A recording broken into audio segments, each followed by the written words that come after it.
Hi friends, இந்த மாதிரி நீங்களும் சுவையாக முட்டை கிரேவி செய்யணுமா? வாங்க எப்படி செய்யலான்னு பார்க்கலாம். முட்டையை வேக வச்சு தோல் நீக்கிட்டு எடுத்து வச்சுருக்கேன். ரெண்டு ரெண்டாக இது மாதிரி கட் பண்ணி வச்சுக்கோங்க. ஒரு பேன் வச்சுக்கோங்க. அதில் 2 டீஸ்பூன் அளவுக்கு எண்ணெய் சூடானோன்னா 1/2 டீஸ்பூன் அளவுக்கு சோம்பு பொரிஞ்சோடனே வெங்காயம் சேர்த்துக்கோங்க. உப்பு சேர்த்துக்கோங்க. ஒரு பச்சை மிளகாய் கீரி சேர்த்துட்டு நல்லா வதக்கி விட்டுருங்க வெங்காயத்தை. வெங்காயம் நல்லா வதங்கிடுச்சு. ஒரு டீஸ்பூன் இஞ்சி பூண்டு விழுது சேர்த்துக்கோங்க. நல்லா பச்சை வாசனை போகிற அளவுக்கு நல்லா வதக்கி விட்டுருங்க. நல்லா அரைச்ச தக்காளி சேர்த்துக்கோங்க. நல்லா வதக்கி விட்டுருங்க. தக்காளி வதங்கினோன்னா 1 டீஸ்பூன் அளவுக்கு மல்லித்தூள் சேர்த்துக்கோங்க. 1/4 டீஸ்பூன் மஞ்சள் பொடி, 1/2 டீஸ்பூன் ஜீரகப்பொடி, 1 டீஸ்பூன் மிளகாய் தூள் எல்லாத்தையும் சேர்த்து நல்லா வதக்கி விட்டுறலாம்.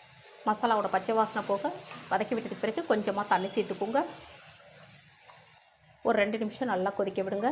இப்போ நல்லா கொதிச்சது பிறகு நம்ம கட் பண்ணி வச்சுருக்க முட்டையை சேர்த்துடலாம். இப்போ முட்டையெல்லாம் சேர்த்ததுக்கு பிறகு 1 நிமிஷம் கொதிக்க விடலாம். இப்போ முட்டை 1 நிமிஷம் நல்லா கொதிச்சதுக்கு பிறகு 1/2 டீஸ்பூன் அளவுக்கு இதில் நறுக்கிய கொத்தமல்லி. பாருங்கள், சூப்பரான சுவையில் முட்டை கிரேவி ரெடி.